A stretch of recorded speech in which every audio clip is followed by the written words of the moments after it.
the cloud. All right, so we're having a discussion this morning for the Legends of Real Estate. Antitrust rules apply. If you come upon this video by chance, please note that these discussions are for members of the Legends of Real Estate only. And would check with your broker on any policies that they have. So want to just really kind of make sure that we're clear on some of the forms and what they are, especially with us launching 3 new forms or sending out 3 new forms last night. There are actually 5 new forms. So they're the 3 that I sent to you last night that were attached in the chat. Those 3 forms, FF, GG, and the flood disclosure, those we'll be kind of focusing on. In addition to that, there were 2 other addenda that were released. They look exactly like FF and GG. They are exact. The wording is exactly FF and GG. However, they would be used as a secondary. For example, once you're under contract, you can use those addenda to change something. We're not going to be focusing on those 2. We're going to be focused on using the addenda, the flood certification, FF and GG in our processes as we write offers, as we put together listings. We'll be focusing on having those as a part of our packages. So I want to make sure that we're good on that. Let's start with one that's fairly simple. We'll bring it up, or fairly straightforward, I guess I should say, not necessarily simple in any stretch of the imagination. Let's start with the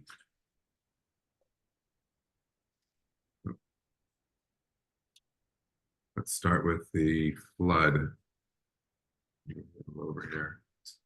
I'll try to monitor chat, but don't hesitate just to say, hey. Let's start with the flood disclosure. So hopefully you all see the flood disclosure in your window. Right. Okay. So this is now something that's going to be required that the seller disclose to the buyers. So we've added it to your buyer packages, or excuse me, your listing packages. It's kind of like the lead-based paint disclosure. You need to get this item put together at the time of listing.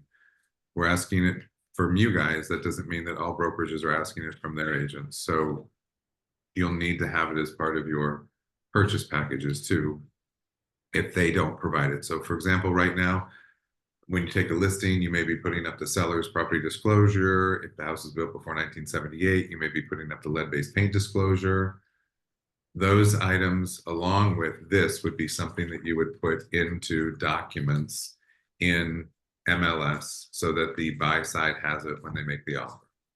Right? So it's the flood disclosure.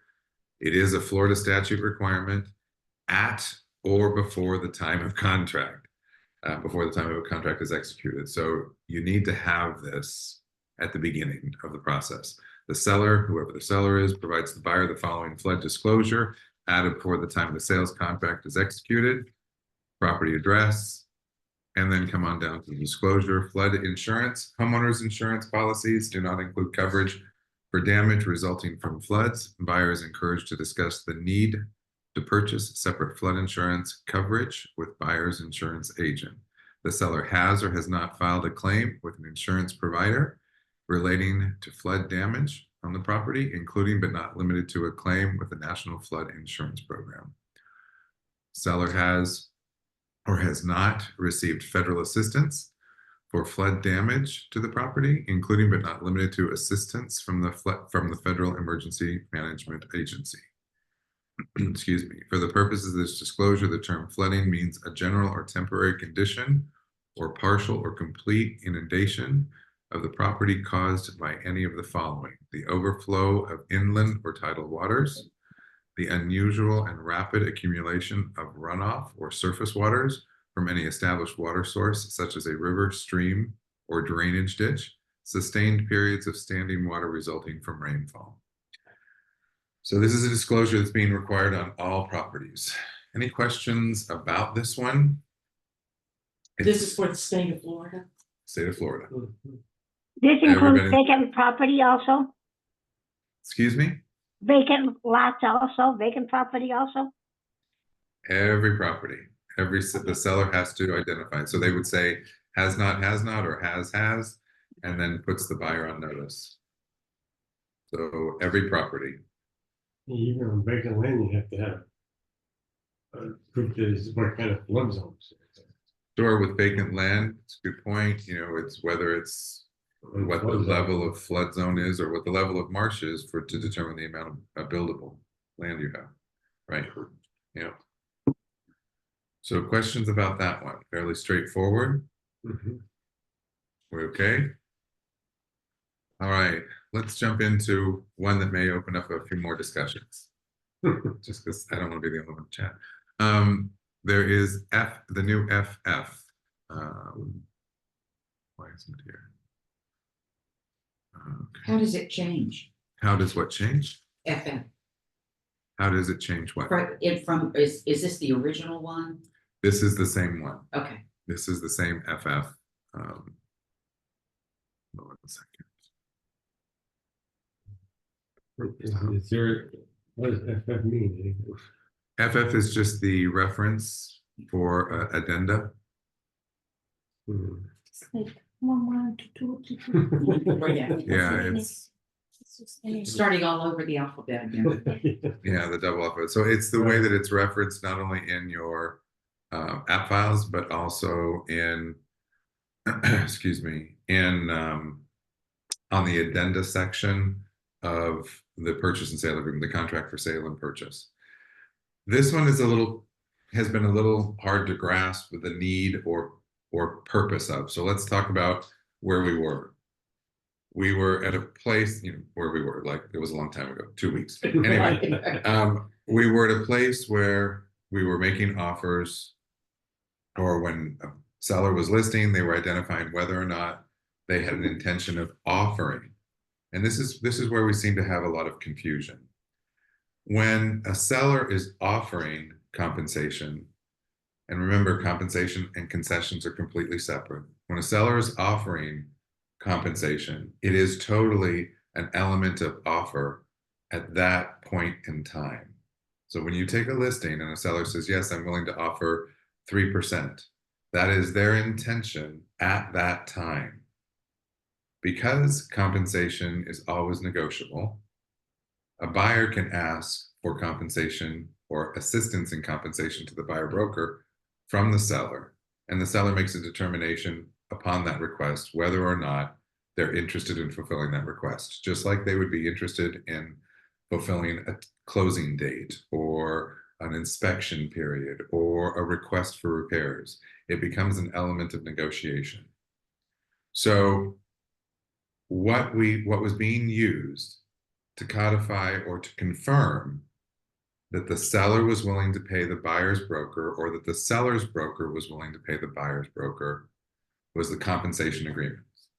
Compensation agreements, there were 2 compensation agreements. Seller's broker to buyer's broker, in other words, the money flowed through the brokerage.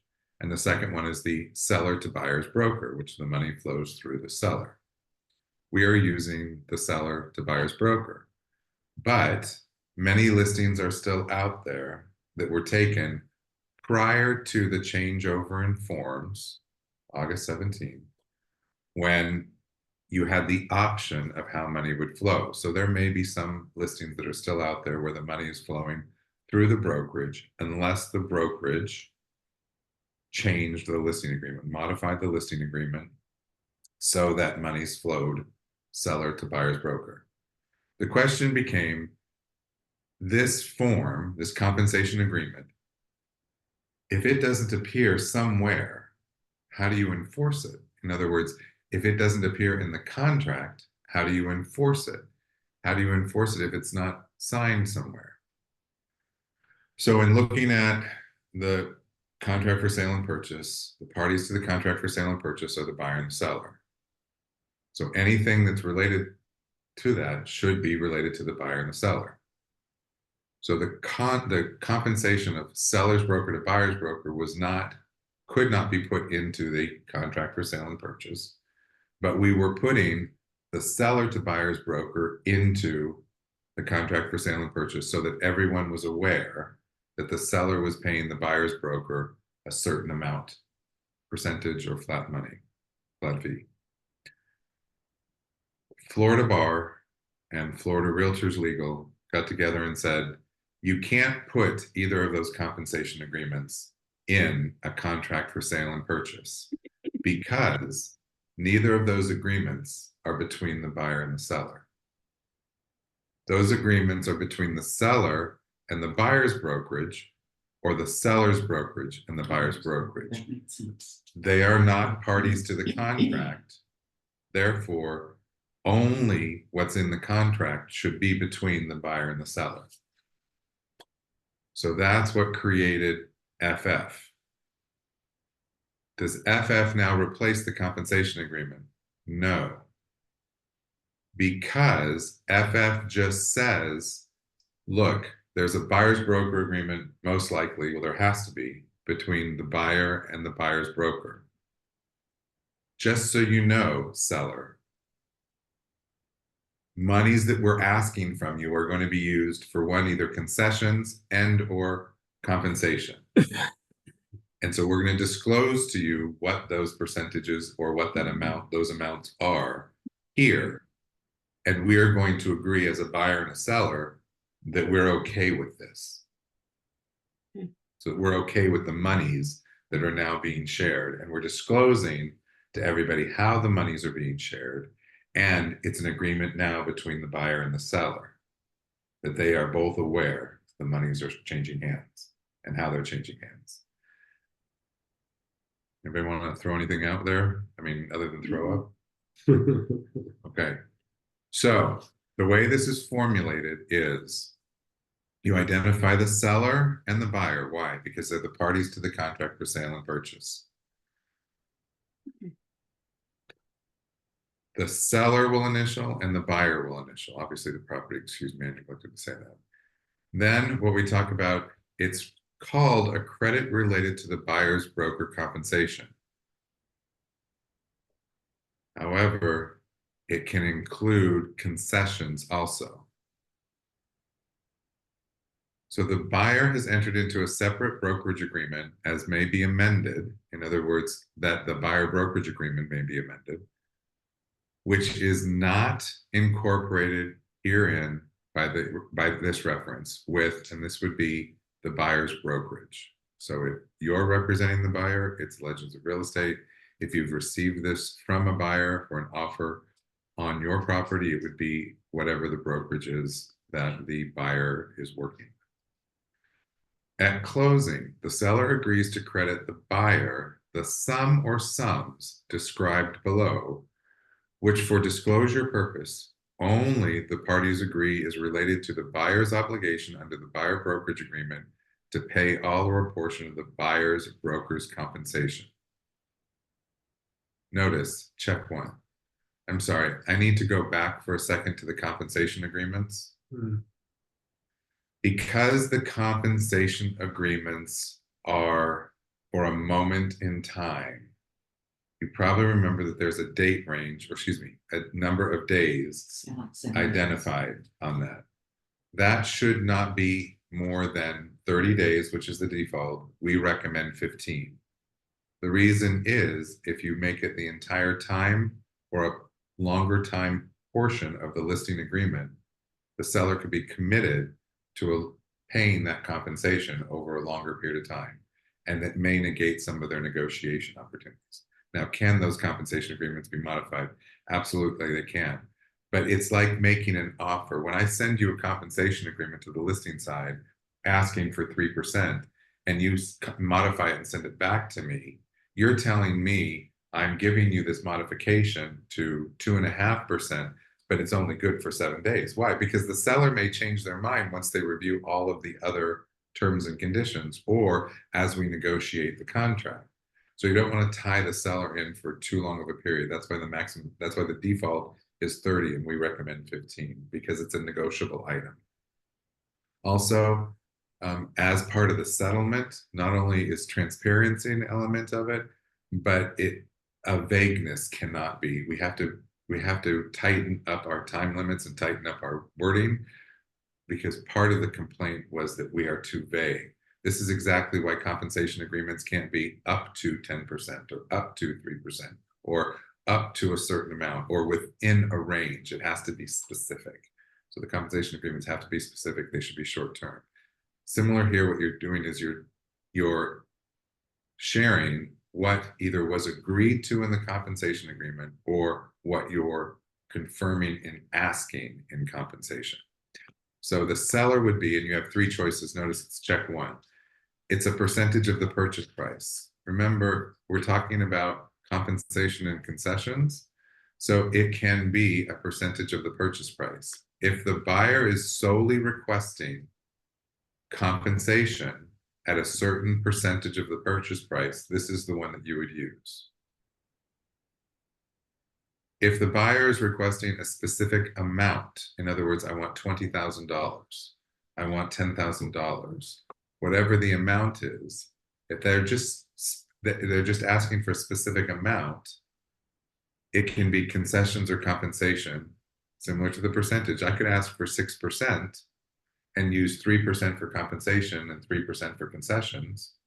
I could ask for $30,000 and ask to use $10,000 for compensation and $20,000 for concession. Or if I'm asking for an amount, excuse me, a percentage of the purchase price and a dollar amount, then that's how I would identify it in item 3. So this is saying I want a certain percentage that will most likely be used towards compensation and a certain amount for concessions. And this is where I think we've had some confusion is, one, it says check one, but it's giving me 3 options and I need to know how to make it work for what I'm doing. The buyer is asking for concessions towards their closing costs, but they also want assistance with their compensation. So I've sent over a compensation agreement for the amount that they're requesting, but I'm also asking for an amount of concessions. Now here's the other challenging part. Could I just put in 3% for compensation and in the contract for sale and purchase under seller costs, identify $5,000 for concessions? Yes. Could I just put 3% here related to the compensation and then put concessions into additional terms and conditions? Yes, you can. Concessions and compensation are to be held separate, and concessions are a request from a buyer to a seller, so can be put into the contract either in seller costs, additional terms and conditions would probably be the best 2 places. Yes. This is a compensation, a credit related to buyer broker compensation. Right. And GG is no concession. So we're going to put here concession if we have another one that is GG. Well, GG, okay, so let's wait till we get to GG, but GG creates a contingency related to buyer brokerage agreements. Okay. Related to compensation agreements, actually. So GG creates a contingency. This is an addendum, which is actually a contingency onto a contract that must be fulfilled. But this relates more to the compensation and concessions, the amount, because what the settlement said was, if I give you an amount of money, if I, the seller, give you an amount of money, I need to know how you're using that. So if you ask me for $20,000 and you're going to use 7,000 of that towards buyer brokerage compensation, I need to know that because I may not want to give any money to your buyer broker. So I need to know how you're going to use that money.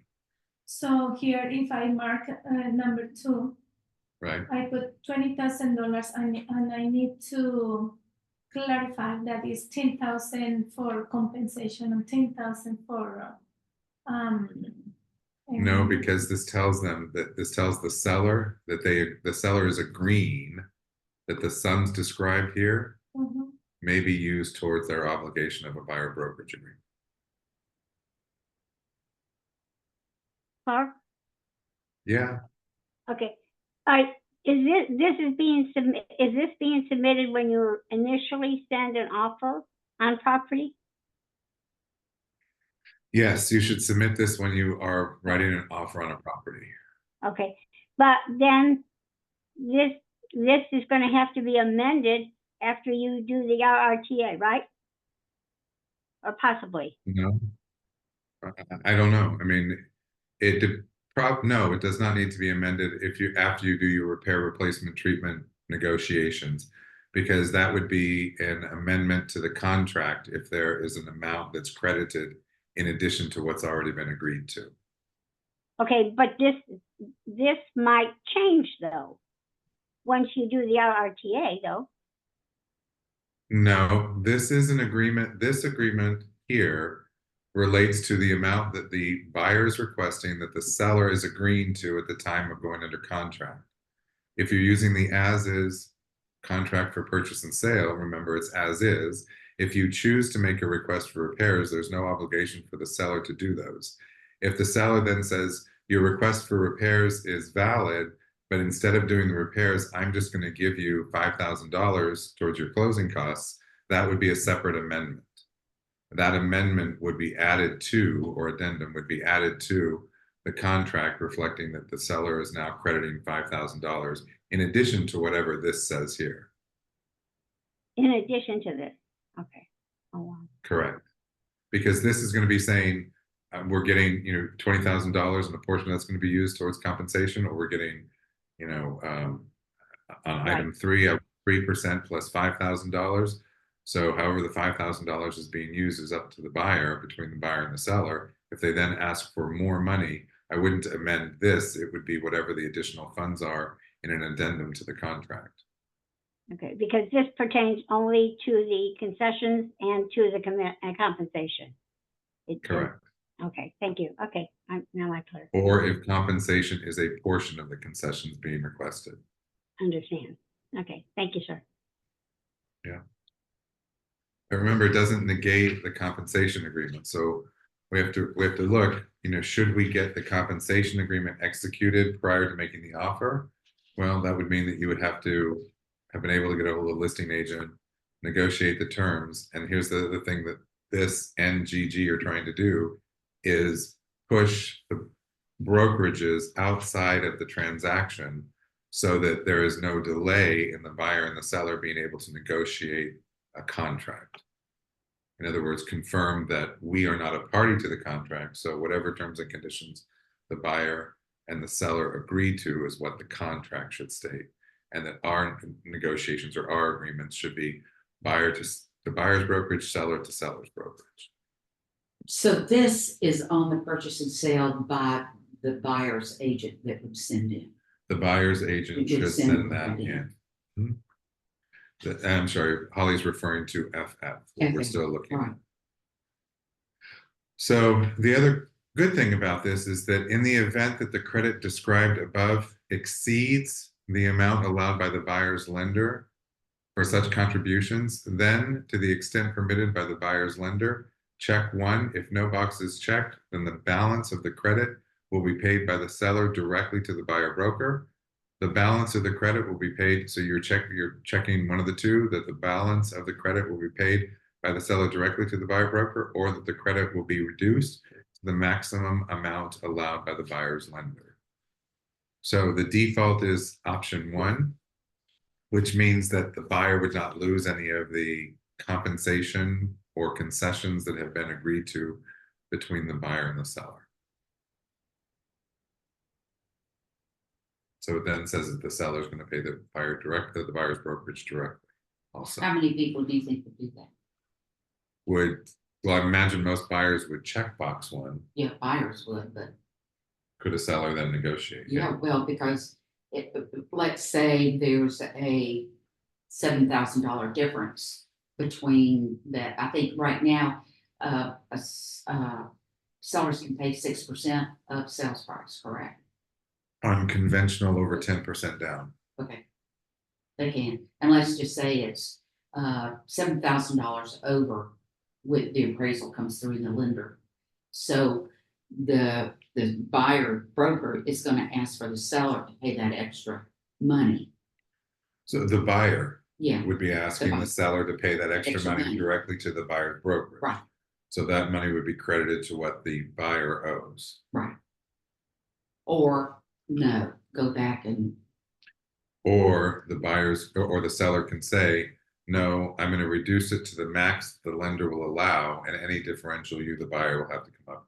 although, And that goes back to the buyer's brokerage most likely. Mhm.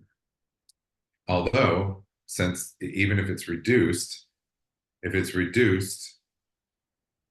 because of this, the buyer can use whatever is there for buyer brokerage compensation, and then have to come up with the money for concessions instead, or have to negotiate the purchase price to potentially adjust the flow of money.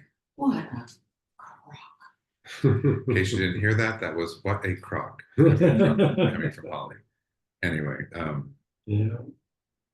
so in the event that the credit described above exceeds the limit allowed by the buyer broker agreement, then the credit will be adjusted to the amount allowed under the buyer broker agreement. Remember, as may be amended, remember, this is why our policies are set at 3% for our brokerage on buyer brokerage agreements, because you cannot accept any more than is written into the buyer brokerage agreement. However, we can amend the buyer brokerage agreement.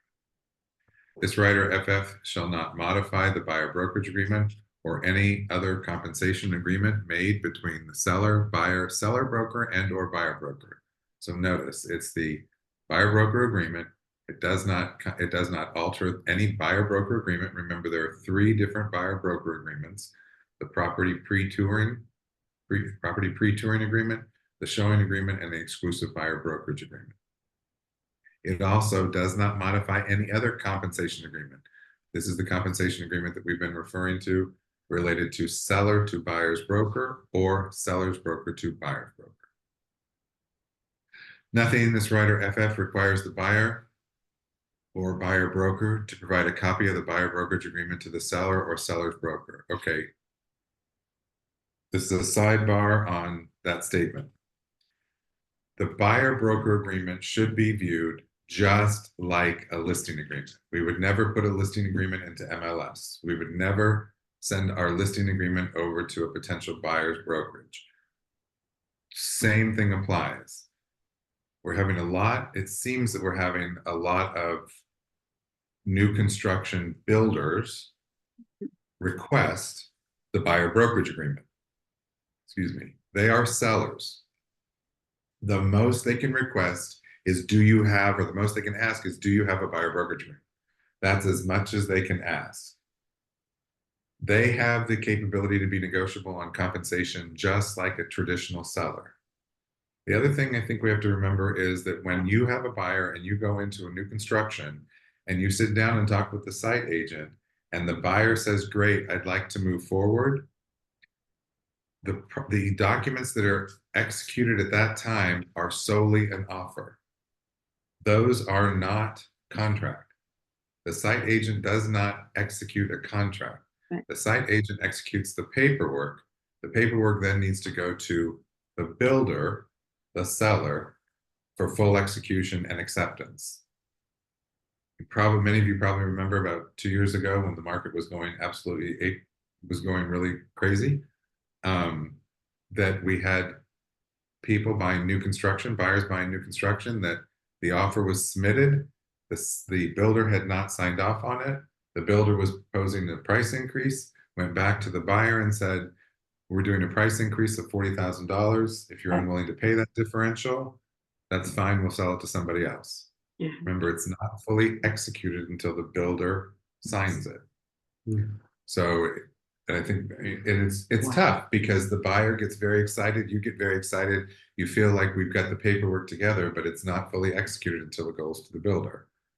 So anybody asking for a buyer's broker agreement, don't argue with them, make me the bad guy, make them call me. Mhm. But we are not sharing our buyer brokerage agreement with other brokerages, with builders. If it's the lender for the builder, we can submit it to them. We probably have to submit it to them as they're the lender for the buyer. And the lenders have to know what the buyers have committed to. And then they also know what the buyers are being credited, because it can impact their ability to purchase based on finances and cash on hand. But And then if they share it with the builder, that's wrong, but we can't control that. But the buyer's builder, excuse me, the builder's lender, we can share it with, just like any of our preferred lenders that you're working with that are asking for the buyer brokerage agreement. They're asking for that to have a better understanding of what the buyer is committed to. Because remember, when the buyer signs that buyer brokerage agreement, that's their commitment to pay. And it's getting a little wonky But in that what way. will be the purpose of the new construction as for the buyer's agreement? What is the Why purpose? they want to see what you committed to or what the buyer's committed to as a compensation to the buyer's broker. It's for their bottom line. Yeah, so I mean, Right. right now you've got builders saying, we'll give a certain percentage on, in construction. well, no, on build out, and then we'll give a certain percentage on inventory homes. So they're already understanding the element of negotiation, but they may want to see it to see if they can adjust what their compensation is or how to negotiate their compensation. But the buyer brokerage agreements don't go to anywhere. Those are all sidebars with this agreement. Okay, so thoughts on this one?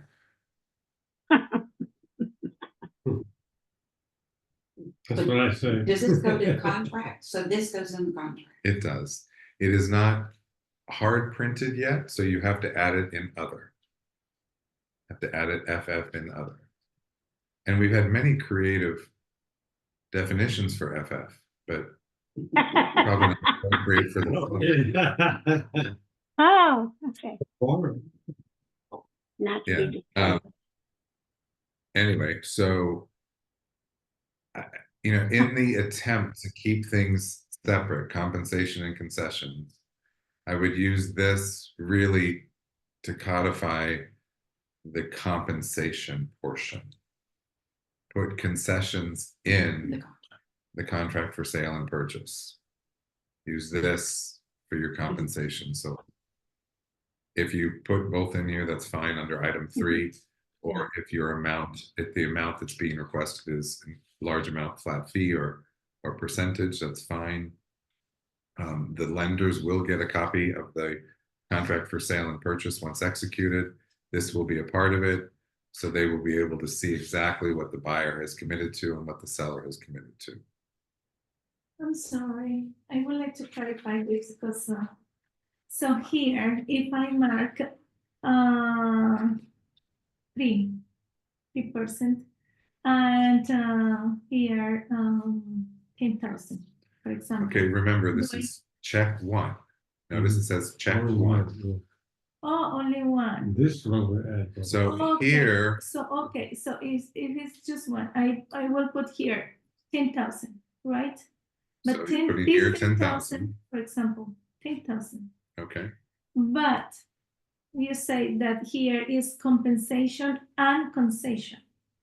So do I need to clarify here 2,000 compensation, 3 and 8,000 concession? no, How the buyer the Because seller right here- is going to know that the full amount, how much is going to be distributed this full amount? so the question is, if I put $10,000 as a flat amount that the seller is paying to the buyer, do I have to define what amount, if it's flat fee at $10,000, do I have to clarify what amount is being used for compensation and what amount is being used for concessions? No, because at closing, the seller agrees to credit the buyer the sum or sums described below, which for disclosure purposes only, the parties agree is related to the buyer's obligation under the buyer's broker agreement to pay all or a portion of the buyer's broker's compensation.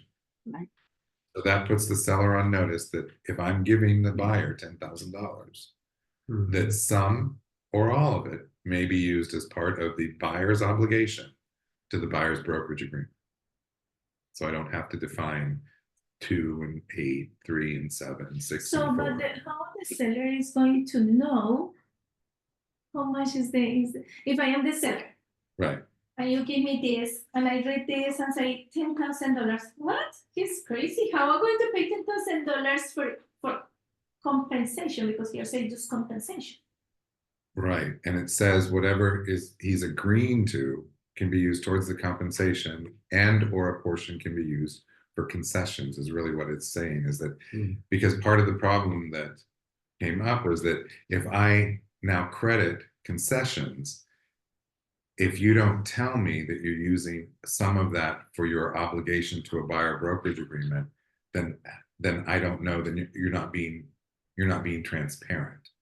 So what this does is say, whatever I agree to, whatever the seller agrees to give to the buyer, a portion or all of that can be used towards the buyer brokerage agreement. So Or- you don't, Or all to concessions. or all to concessions, but concessions should be, so where is it defined better? That's why this does not negate your obligation for a compensation agreement. Because the compensation agreement dictates what amount the seller is paying to the buyer's broker, or what amount the seller's broker is paying to the buyer's broker. So both of those are still, you have to have both of those still executed. So the compensation agreement, if the seller wants clarification how this money is going to be used, they just reference the compensation agreement, because they're agreeing to pay already, either through their brokerage, their listing brokerage, or directly to the buyer's brokerage. And that will tell them exactly what they've agreed to pay for compensation. So that has to be first. Mhm. And then this, It doesn't have to be, it can be first. but you have Well, to, she meets first with the you contract. have to have the compensation. You have to, yeah, when it's all said and done, you have to have a Yeah. compensation agreement, you have to have FF. You should have FF.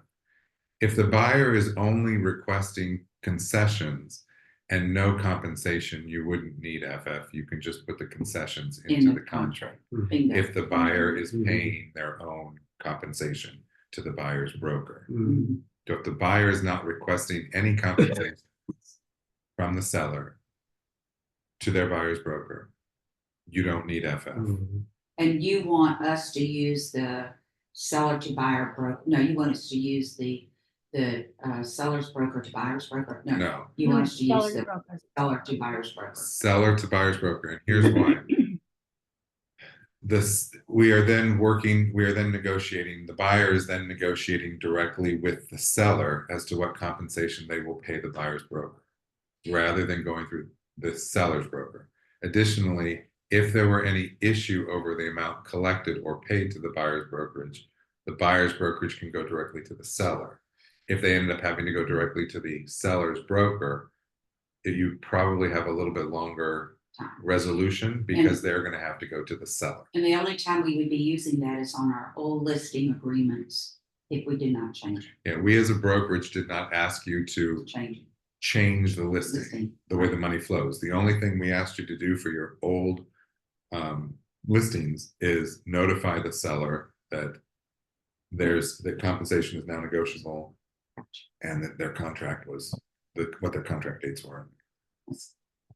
So we had you notify all of your listing sellers of the change as of August 17th, with compensation being negotiable.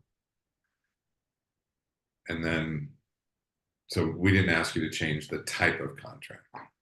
So if you have an older listing, then most likely it's seller broker to buyer broker, because they've agreed to pay the seller's brokerage, Mhm. and then we've agreed to pay the buyer's brokerage. What we're asking you to do is to focus on 8A being what in the new listing agreement, 8A being what we're getting paid, what you're getting paid, the buyer's brokerage, the seller's brokerage, what the seller's brokerage is being paid, and 10B, what the seller is considering offering to the buyer's broker at the time of listing. And that's right. But remember listing, if the seller then attempts to negotiate with you for the compensation that you would have to modify the listing agreement. You don't have to modify the listing agreement for the amount that the seller is agreeing to pay to the buyer's brokerage. That piece of the listing agreement is what the seller is offering and can be modified in negotiation between the buyer and the seller. I just had that happen. Okay. So I had none, 0 Okay. at that time. Okay. But when it came together, a percentage was given, agreed to between the buyers. A percentage, That would be paid to the buyer's broker. that's correct. Okay. So that, Any other scenarios you want to bring up onto whether we would use this, not use this, need this, not need this? it's helpful. Again, please try to keep compensation and concessions separate. I think it will help you in the long run. So we have included this in your buyer packages, in your purchase and sale packages. All right, the next one, which we brought up just a minute ago. This is GG. So background for how and why. We are not a party to the contract. So for us to hold up a negotiation between a buyer and seller would be one against the code of ethics, but also kind of illegal for us to hold up a negotiation between a buyer and seller for compensation to us. So what this does is if you attach this to an offer, this is saying that the listing side, the seller, has not committed to paying a buyer's broker, and the buyer wants to know before they commit to the contract what kind of compensation the seller will pay to the buyer's broker. Do you have to answer it? What do you mean you have to answer it? Well, this is on a sales contract that the buyer's broker will give to the listing agent, right? No, this creates a contingency that a buyer broker, excuse me, that a compensation agreement has not been executed. And that the buyer wants to know that there's a compensation agreement and at what level before they fully commit to the contract.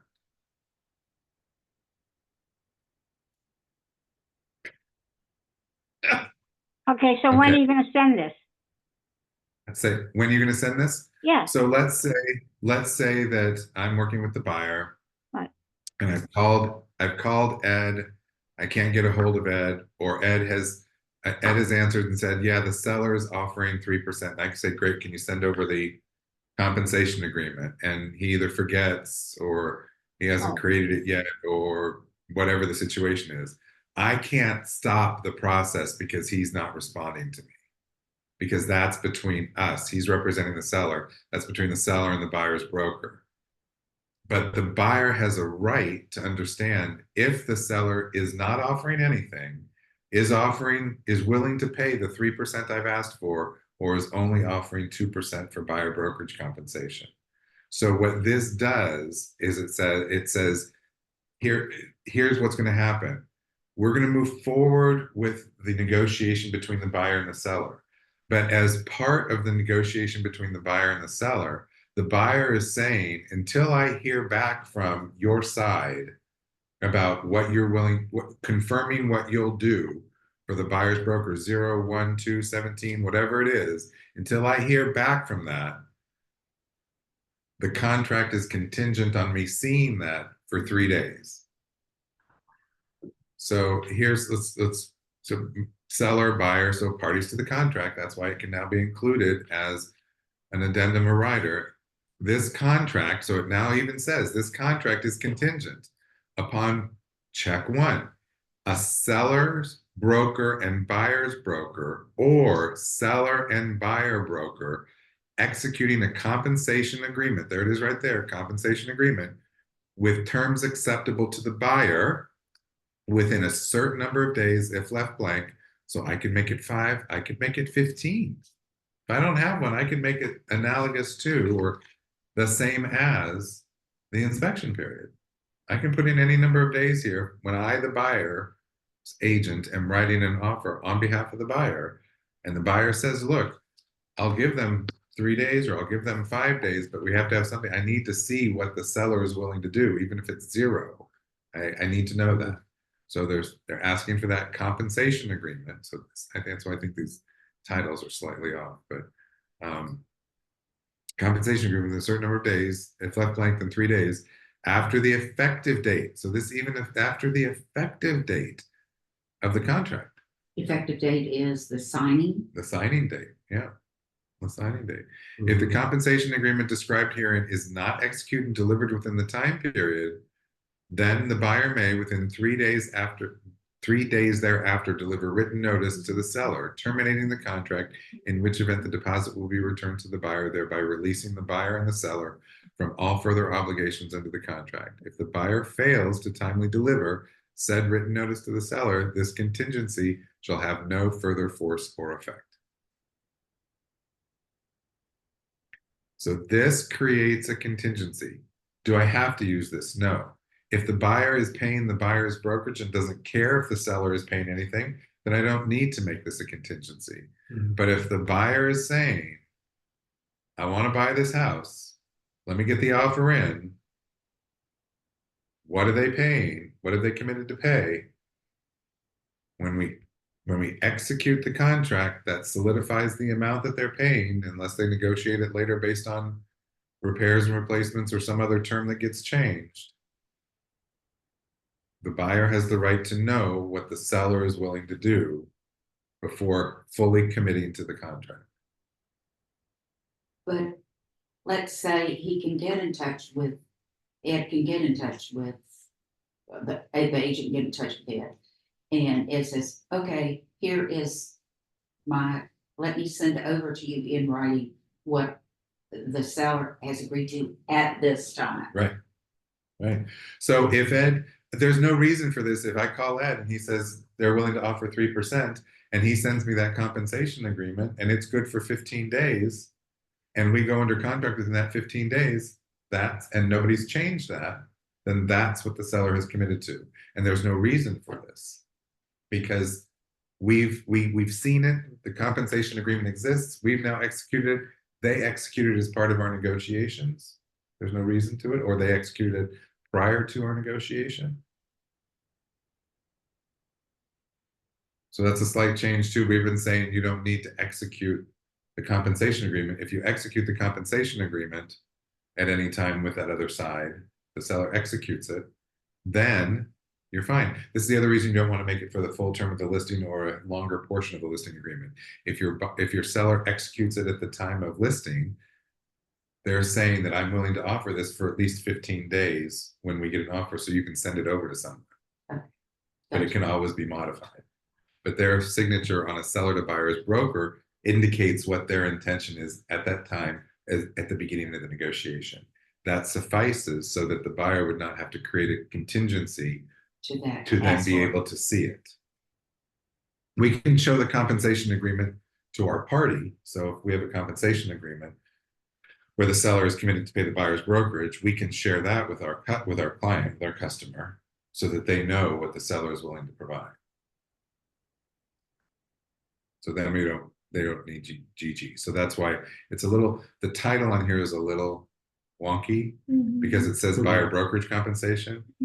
It's referencing the fact that the buyer has an agreement with the buyer's broker, and that if there's no compensation agreement between the seller and the buyer's broker, or seller's broker and buyer's broker, then the buyer doesn't have all the information they need to figure out how they want to construct their offer. So GG is more to create that contingency when you haven't beginning the response, but remember, in no way should we slow down the process of submitting an offer for a buyer and a seller to negotiate.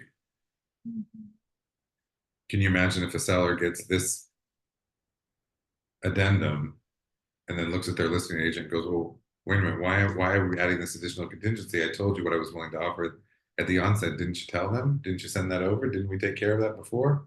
It doesn't look so great for the listing agent if we're now including this.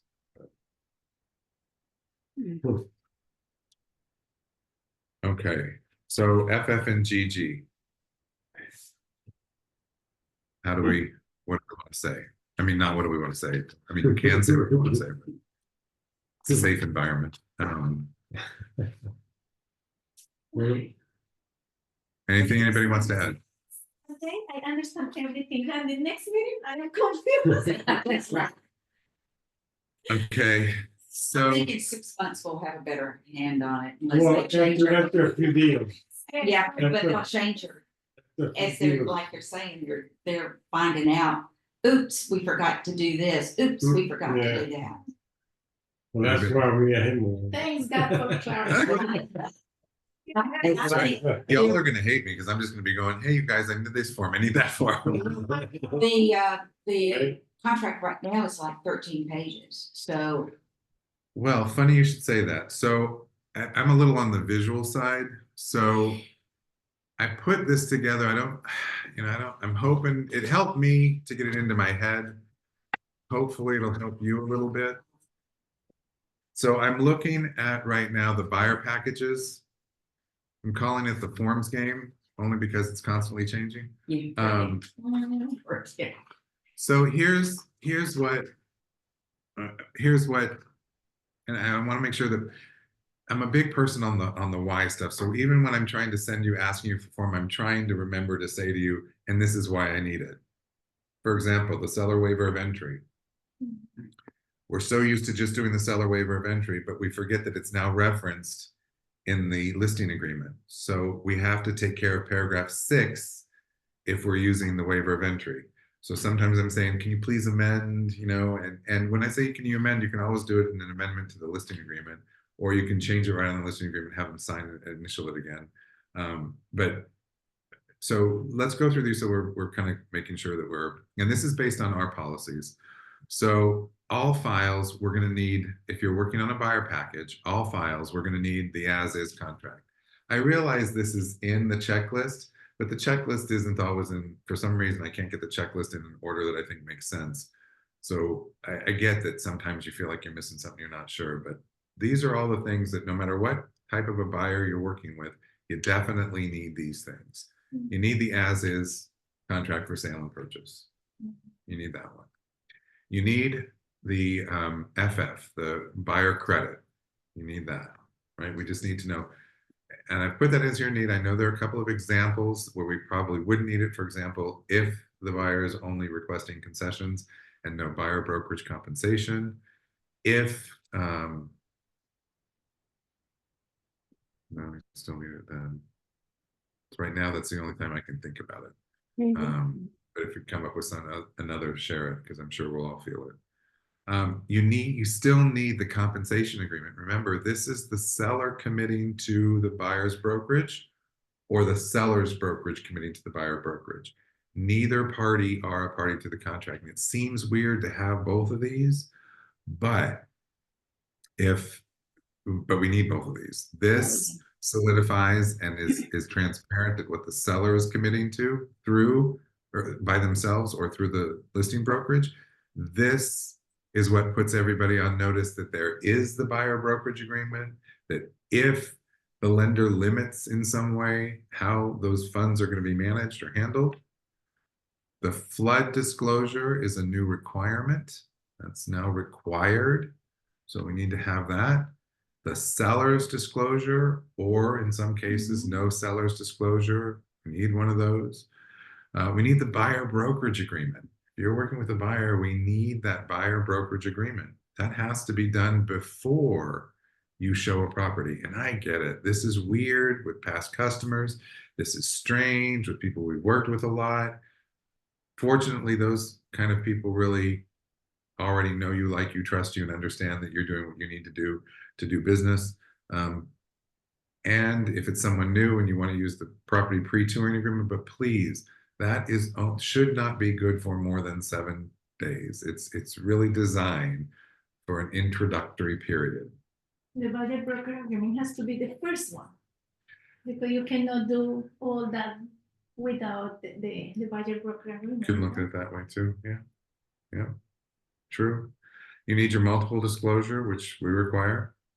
And then this is the one that I can't believe how many of us have forgotten. This is written right into the purchase and sale agreement that says I've given this document to the buyer. And so many of us have forgotten to give that energy efficiency brochure to the buyer. So we need to do that.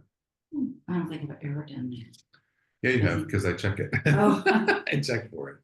Okay. Energy So, efficiency. and the tough thing with this one and or the lead-based paint brochure, if it's a house before 1978, is there's no place on there for initials.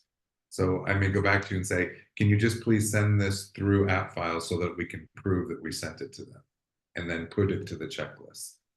So if it's not on the checklist, Or we can Please add ask for it. this, the initials. if you so want to, sure. It's not required, but yeah, absolutely, sure, no problem. So these are the things that we're going to need pretty much on every single file. If you are working with a buyer that's using conventional financing, please don't forget there is no appraisal contingency in the purchase and sale agreement on conventional financing. So if your buyer wants to ensure that they have an appraisal contingency, you need to add that rider. Wow. Okay. Same thing with cash. If by chance the buyer is using cash and does want to ensure that there is an appraisal contingency, you need to add the rider, the addendum. The current purchase and sale agreement does not include reference to appraisal contingency. If you're using FHA VA, you do need Addendum F, which is the FHA VA rider. Check whichever is appropriate, whether the buyer is using VA or FHA financing. And both, that rider does include a caveat for an appraisal contingency. If you are working with a property that has an HOA, a CDD, or both, please make sure you use the CDD disclosure. This is sometimes, it's in the packages, but if you are trying to pull it up separately, sometimes it's hard to find because it's not identified as an addenda. It's not identified in paragraph 20, so you do have to add it as an other item. So if it was an HOA, excuse me, it was a property in a CDD, you'd be adding the CDD disclosure to other, and you'd be adding the the Addendum FF. If it was a CDD with no HOA, if it was a CDD with HOA, the HOA disclosure is identified as one of the standard addenda, so you wouldn't have to put it in other. It's just that other is very small in the addenda, so you just know that what you're adding.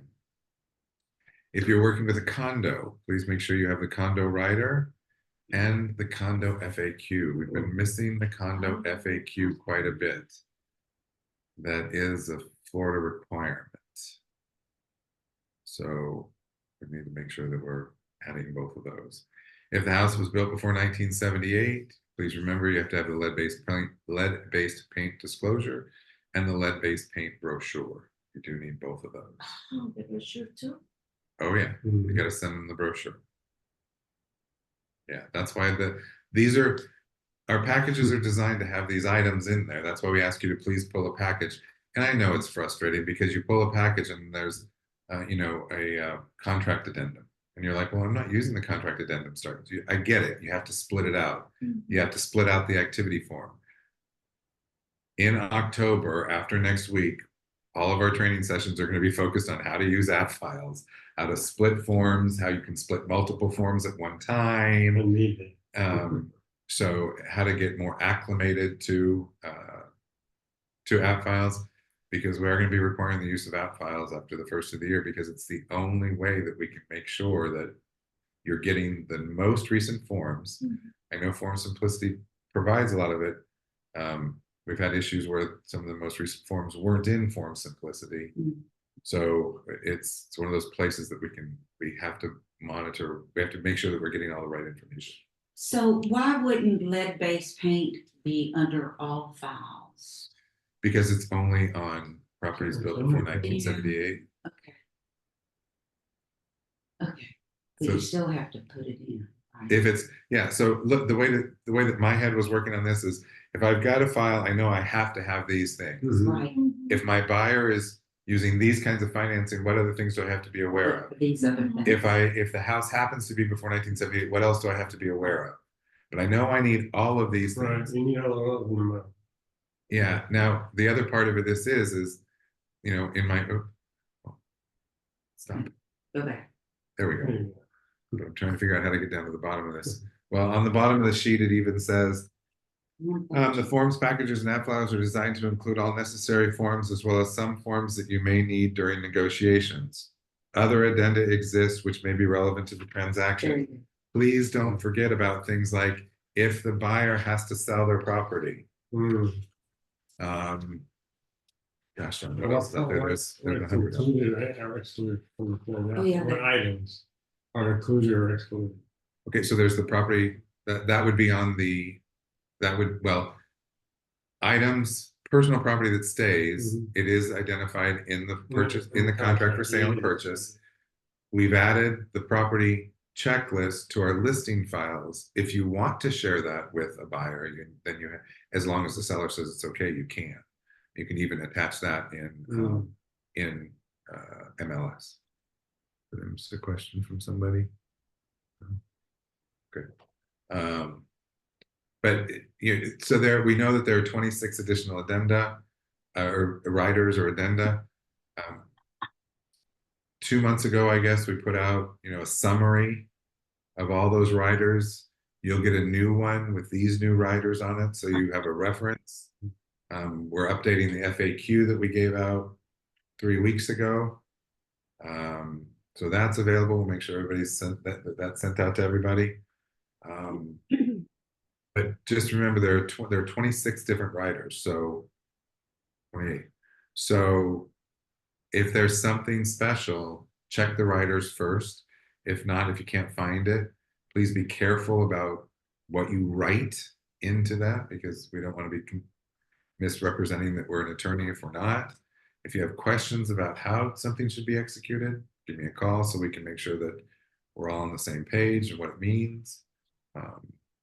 And then we did the same thing for the sellers also.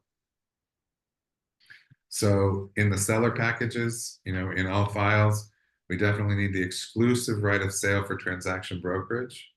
That's what we're using, exclusive right of sale. We need the seller waiver. I know you don't always get it, but If you need it. if you need it, please use it. I know a lot of us wait, want to get the contract signed, which is perfect, but we don't have our pictures, so we're not going to put it in MLS. Remember, if it's not going into MLS within 24 hours, we need the waiver.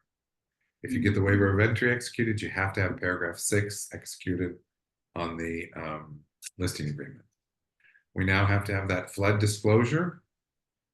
Please don't forget about the seller's disclosure or no seller's disclosure. Any lockbox addendum, if they're choosing to use a lockbox.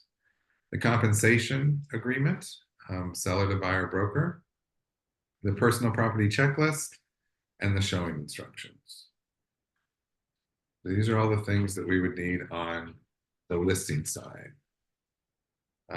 If you are working with an HOA or CDD, remember we want the CDD disclosure and the HOA disclosure. If you're working with a condo, don't forget about the condo rider and the condo FAQ. The reason we ask for these at the time of listing is so that you can put them into MLS. Why do we think it's important to have them in MLS? Because if the agent working with the buyer can pull those down from MLS and then include them, they're already executed by the seller, and include them in the offer. Once the seller executes those forms, you don't have to worry about getting those executed. And if it's a requirement, for example, the flood disclosure, it's not signed by the seller, or if the condo rider is not executed by the seller and the buyer, you don't have a fully executed contract. If it's a required form and we don't have it fully executed, even though we may have the contract for sale and purchase executed, we truly do not have a fully executed contract until required addenda are also fully executed. So, then built pre-1978, lead-based paint disclosure and the lead-based paint brochure. This is fabulous. Thank you so much. Yeah. This is wonderful. I hope it helps in your, It's wonderful. maybe helps identify visually a little bit more, or correlates what we're asking for on the checklist and what you need. So So, it helps you get less phone calls from us. no, I mean, I don't mind the phone calls. I'd much rather have the I know. phone calls at the onset Yeah. rather than after the fact. But even Yeah. after the fact, there's nothing we can't fix. Mhm. As long as we have agreeable people. Now, you guys are all spending time understanding how this works, which is really incredible and greatly appreciated. So we probably have to give grace to people on the other side. Also, some of the things that we're saying are policies for our brokerage. If you get pushback from someone, don't deteriorate the relationship you have with the person on the other side. Have them call me, or let's get on a three-way call or something, and we'll try and help them understand why our policy is the way that it is.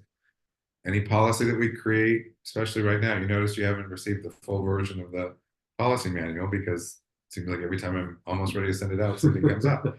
So we're trying to make sure it's as comprehensive as possible and gives you the greatest flexibility, as well as protects all parties, the customer, you, and us. So I have a question. Yeah. I may be able to put a concession in a listing, either with the 2-1 buy down with mortgage, or the seller may be able to pay 6 months of HOA fees.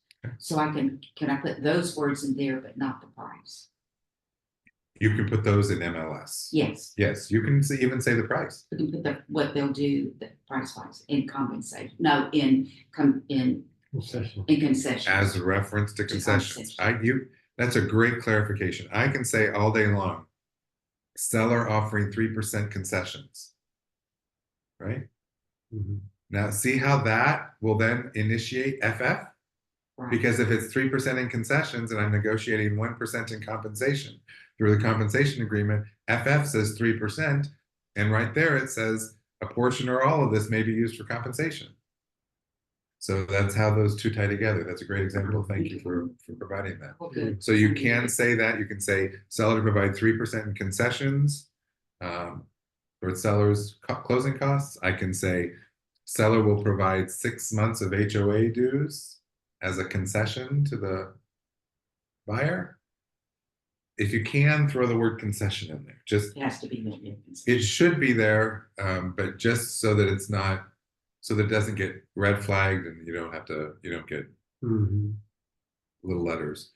So have you heard Excuse any feedback from sellers who have put the seller's compensation on their riders? Do you have anything back from that? I would think at this time, most sellers probably would offer some type of concessions or compensation, would offer compensation.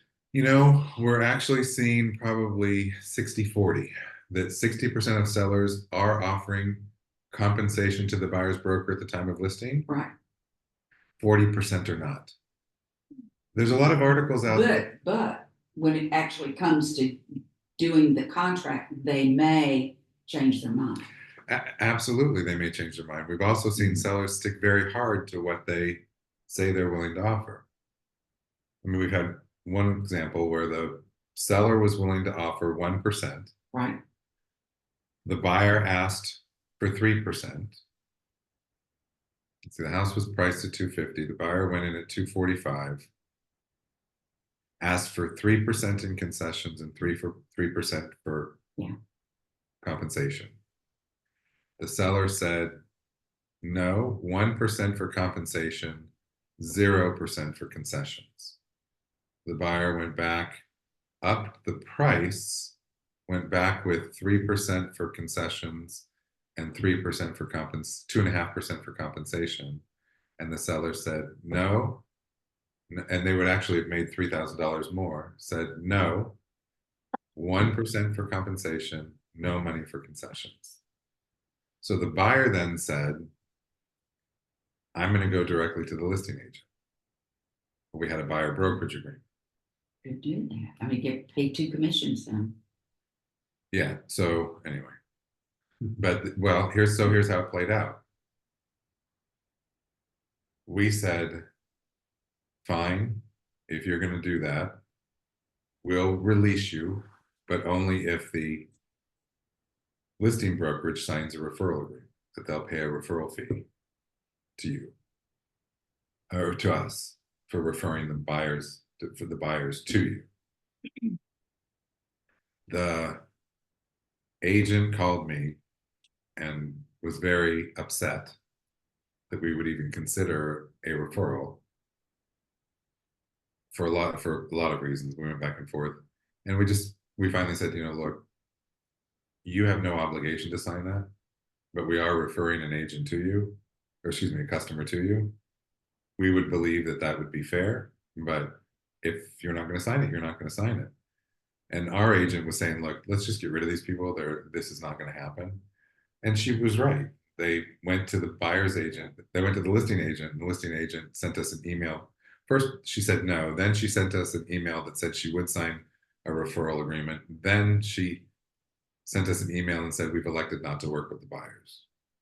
So the buyers never called back the agent. Anyway, it all fell apart. But that's the push and pull, I think, that we're going to start seeing a little bit. We have another agent that was limited to 1%, and she paid the differential on the company dollar because the seller wouldn't negotiate.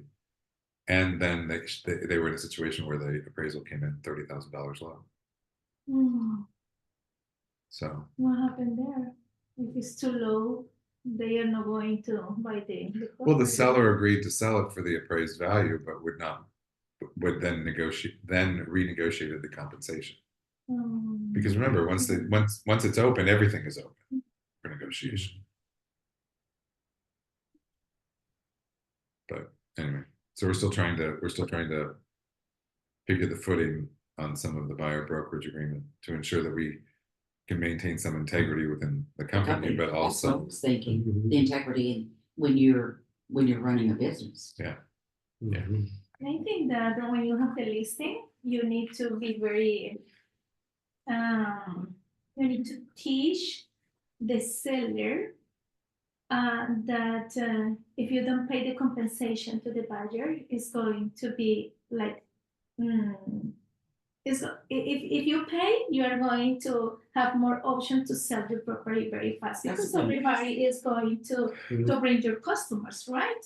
And it's going to be an easy negotiation. No. See, I like where you're going. The problem is, one, we don't have anything to support that. Two, a buyer can ask a seller for anything. So if a seller says, I'm offering no compensation, that doesn't mean that a buyer can't still ask for it. The challenge becomes the buyer has the buyer's brokerage agreement and knows what they're obligated to. If they now want to buy this house and they're like, okay, wait a minute, between my down payment, between what I've been approved for, and between what I have to pay in closing costs and compensation, something's got to give here. If I go down in my down payment, what happens to my rate? Or you're even going to get into situations, I think, and Amy brought it up before, first-time home buyers that are scrimping or going into a program where they're getting some assistance with closing costs or down payment. And now they're trying to look at compensation. What are we doing? How do we help them? Now, a buyer can say to you in their buyer brokerage agreement, I commit to paying you 3%. But I do not want to see any house that doesn't offer at least 2.5%. As long as it's in writing, they can put that into their buyer brokerage agreement. Here's where we're going to get into trouble. If the seller says they're willing to offer 2%, and you now don't show that house because it doesn't meet the buyer's request for something that shows 2.5, we have no idea whether the seller would have been willing to pay 2.5. And this is exactly why there's still that case down in Orlando at the Florida Real Estate Commission over steering, because just like the settlement states, the buyer needs to negotiate with their agent, the seller needs to negotiate with their agent. Anything that happens between the buyer and the seller is negotiable. So even if a seller says, I'm offering 1%, we don't know that the seller wouldn't offer 3% if the other terms and conditions were strong. So, and I'm anxious to see where that case on steering will actually fall. And it was the agent's fault for saying the buyer is unwilling to see the house because there's no compensation being offered. If they change their mind, let us know and we'll come back. We'll come and see the house. I mean, so the agent said that, set themselves up for a steering complaint, because now the listing brokerage and the seller are saying, wait a minute, why aren't you showing our property? You should still show it. Your agreement is your agreement with that buyer. That buyer committed to something already. Yeah, Amy? I was just gonna ask, can you make the seller's form chart small so I can see all of it once to screenshot it? Sure. And so Yes, and I just to follow It's, what you were it's in, wait, it's in the, these are in the forms that I put into the chat box. Okay, I just have to I just screenshotted the other one, so I'll figure it out. That's fine. Okay. Um, All right, one second. and then, Sorry, it's a so little- you're there you go. saying, so you're saying if the buyer is saying they do not want to see any houses that have less than 2.5% compensation, we can't agree to that? Or we have to be cautious? You can agree to that, but I'm going to say that probably down the road we're going to have a problem with that, because then what is the intent of signing an agreement that says you're going to pay 3%, you're going to pay 2.5%? Right. No, I understand. I'm just wanted to clarify, because I always tell people, if you're looking at something for 300,000, you may want to look at something for 305 or 310, because there could be some negotiation there. And same thing with the compensation. It's the same thing. That You is know, a if great you- example of what we probably, I'm sorry, finish, I interrupted you. That's okay. Yeah, so it's the same thing with the compensation. And if you're talking about 0.5%, you may want to still look at things that are at 2%, because, there could be always room to negotiate. And typically people are ready for that. Yeah, I think it's a great way to make the analogy. And the other piece of it is that we don't know what the seller will do. I mean, Right. we really don't know what the seller will do. Yeah. And there's so many articles out there that are telling sellers, don't offer compensation, let the buyer ask you for compensation. Mm-hmm. Yeah, and you And you never were know gonna say where what? someone's going to be a month down the road, opposed to what they felt when they originally listed it. Absolutely. And again, I think that there's a lot of misinformation out there. So I think what's happening is sellers are hearing certain things and thinking, oh, this is the Wild West now, I can do whatever I want. And I think maybe we will see, back to Yasmin's point, I think maybe we will see, if you didn't offer compensation at least at one point, did it deter? Did it slow down? Did it change how quickly you were able to sell your house? I don't know. It's gonna be interesting.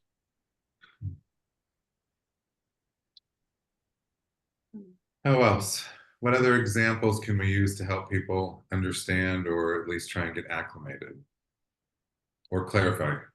And that's what we really wanted to do, was try and say, not only are these 3 forms new, here are some diagrams to kind of help you, hopefully help you understand what we're asking for and why we're asking for it, and what tools you can use. But you're starting to see all the forms, and you're starting to see everything as we've gotten over a month into this. What other questions do we have? What other concerns do we have? Could you How can I stop help? initiating new forms, please? I'm sorry. Can we what? Stop Stop. initiating new forms. We've got enough. I would love to stop initiating. Just a Notice little they more, haven't. yes. Notice they haven't amended the purchase and sale agreement to Yeah. include FF and GG Yeah, yet, because I have a feeling they think there might be an HH and an II coming, but I'm not sure. So again, I'm just gonna say, please focus on what you do. You do listing and selling so well. When you run into a concern, call me. I've been reviewing people's offers and listing agreements as quickly as I can, so I have no problem doing that. If you want to, we can get on Zoom and do it together. We can, whatever. Send me an email. Show up. Show. Right? Is everybody else okay? Good. So right this minute, yes. Okay. Rhonda, Amy Owens, This- you guys. Rhonda, Amy At Owens, this you guys time. okay? Either a thumbs up or This time, you're okay. At the present time, we're okay. give me a thumbs up. Tomorrow- If everyone's okay and I tomorrow don't hear gets anything us else, started. I'm gonna go ahead and stop the recording. Thank you. That is happening to me. And please don't hesitate to reach out if there are questions. Let me stop the share. All right. Happy to help in any way that we can.